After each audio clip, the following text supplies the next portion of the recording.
Welcome to Eerie Bites of History, your daily serving of strange bites of the past. Today, we have the most lopsided game in history, a pilot racing time, and the birth of the oldest surviving airline, all of which happened on October 7th. Let's begin.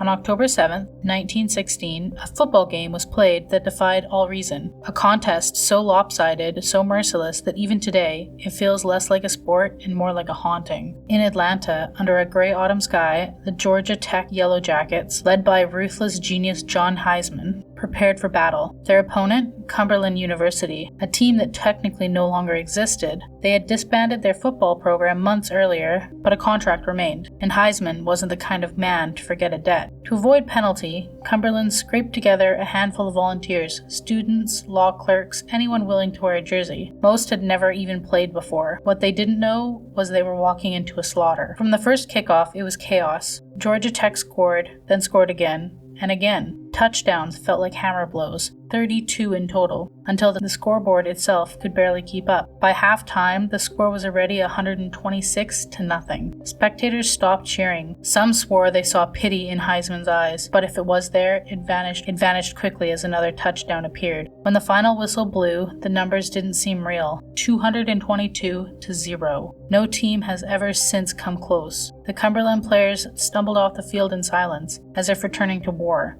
And perhaps that's what it was. Not a game, but a reckoning. That afternoon, sportsmanship died, pride ran wild, and one man proved sometimes victory can look a lot like vengeance. I wonder if they had the mercy rule back in that day. Georgia Tech didn't just beat Cumberland, they buried them under every touchdown, every cheer, and every second that refused to end.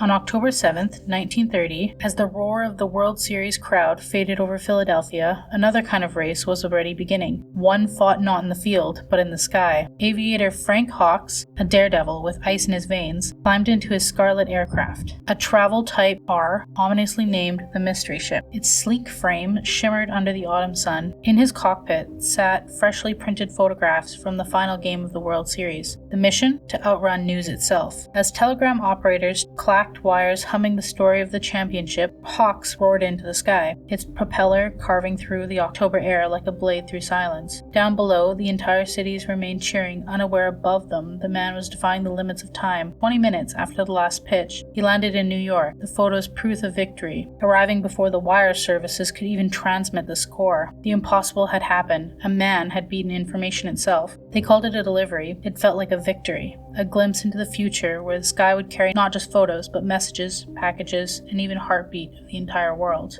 It's crazy to think how different times work. Today, we can send a message to the other side of the world instantly, so looking at a man who once outran it is very impressive. Just him, the clouds, and the whisper of history on the wind.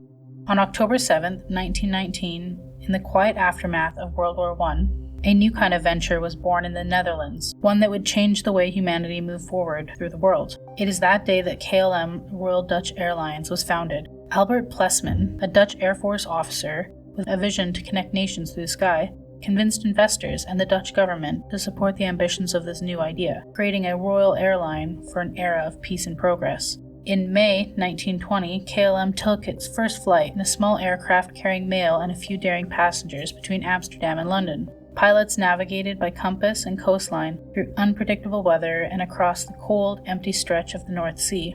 Every flight in those early years felt like an experiment or a gamble with gravity. But KLM endured. Through economic crashes, wars, the jet age, it survived, as other countless airlines vanished into history. Today, over a century later, every KLM jet that rises into the cloud still carries that October 7th legacy, a living link to the dawn of commercial flights, when the skies were uncertain, and when the world was just beginning to dream of flight.